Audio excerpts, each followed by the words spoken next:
Sitting lonely in my room again, trying to find the words to say, but nothing comes out. Prediksi pertandingan Girona versus Real Madrid. Girona akan menjamu Real Madrid pada pekan ke-8 La Liga 2023-2024. Pertandingan Girona versus Madrid di Montilivi ini akan kick-off Sabtu 30 September 2023 jam 23.30 waktu Indonesia Barat, live di beIN 3 dan live streaming di video. Girona tampil sensasional musim ini. Sampai pekan ke-7, Girona sudah menang 6 kali dan belum terkalahkan. Mereka sekarang bahkan bersaing dengan Madrid dan juara bertahan Barcelona di papan atas. Terakhir, tengah pekan kemarin, Girona menang 2-1 di kandang Villarreal. Tertinggal oleh penalti Dani Parejo di menit ke-49, Girona berbalik menang melalui gol-gol Artem Dovbyk menit 56 dan Eric Garcia menit 61. Sama seperti Girona, Madrid juga baru meraih kemenangan ke-6 mereka. Madrid menang 2-0 atas sang tamu Las Palmas. Gol-golnya dicetak oleh Brahim Diaz menit 45 dan Joselu menit 54. Jude Bellingham yang tak berfungsi dengan baik ketika Madrid dikalahkan Atletico pada pekan ke-5 disimpan di laga tersebut. Namun pemain yang sudah mengemas 5 gol dan 1 assist untuk Madrid di La Liga itu kemungkinan akan kembali ke starting line up saat menghadapi Girona nanti. Kemenangan terakhir Los Blancos di Montilivi terjadi pada bulan Agustus 2018. Karim Benzema mencetak 2 gol, sementara Gareth Bale dan Sergio Ramos masing-masing mencetak 1 gol untuk memimpin tim mereka meraih kemenangan 4-1. Kami memprediksi tim asuhan Carlo Ancelotti akan memenangkan laga ini dengan raihan kemenangan 1-2. Gol akan diciptakan Rodrigo dan Vinicius.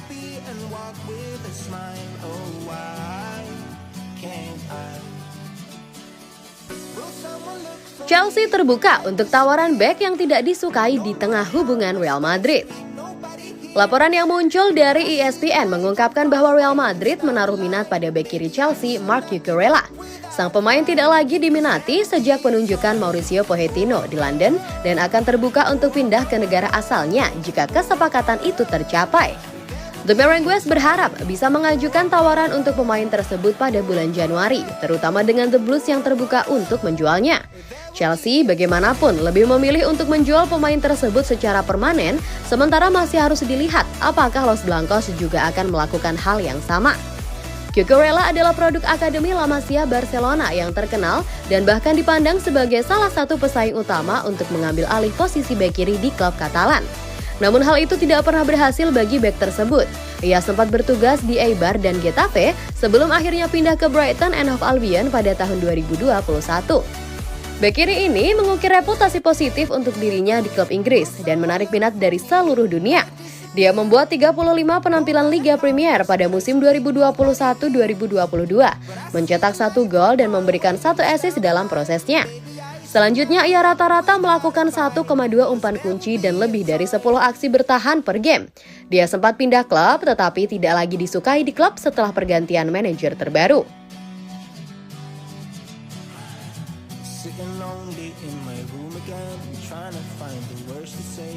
Pilihan Real Madrid di bek tengah karena kekhawatiran cedera meningkat.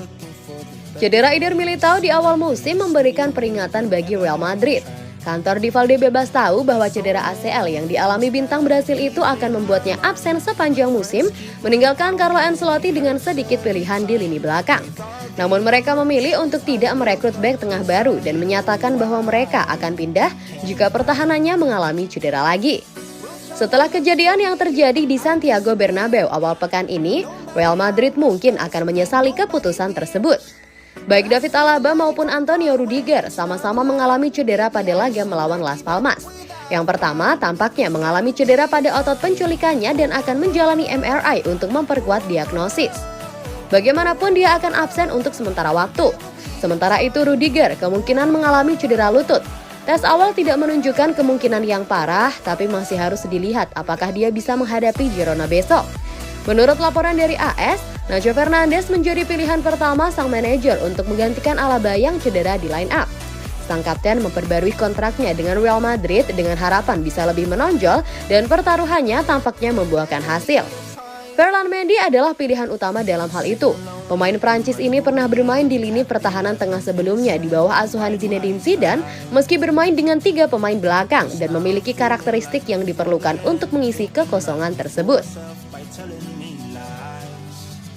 when there's so many things that I keep in my mind. I hang around. Real Madrid menyusun rencana Arda Güler setelah kekhawatiran cedera baru. Real Madrid sedang menyusun rencana untuk mencoba membantu Arda Güler mengatasi masalah cederanya setelah debutnya semakin tertunda. Güler tiba di Fenerbahce musim panas ini dan disambut dengan kegembiraan yang nyata dari para penggemarnya. Namun remaja Turki tersebut terus mengalami cedera sejak saat itu, pertama kali mengalami masalah lutut yang memerlukan pembedahan sebelum masalah paha baru membuatnya harus absen.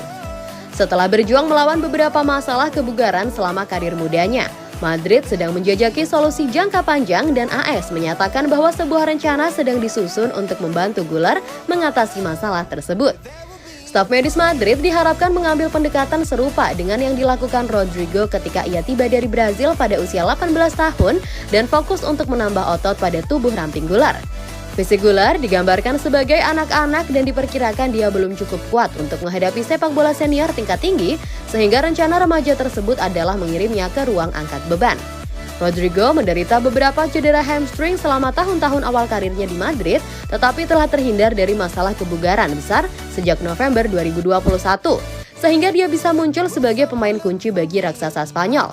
Harapan sangat tinggi bagi Güler yang menjadi perhatian dalam latihan pramusim sebelum mengalami cedera lutut awalnya. Harus dikatakan bahwa dia memiliki bakat yang hebat untuk anak seusianya. Dia punya kaki kiri yang sangat-sangat bagus dan dia akan mengeluarkannya berkali-kali. Dia punya tendangan yang bagus dengan kaki kirinya, kata Toni Kroos.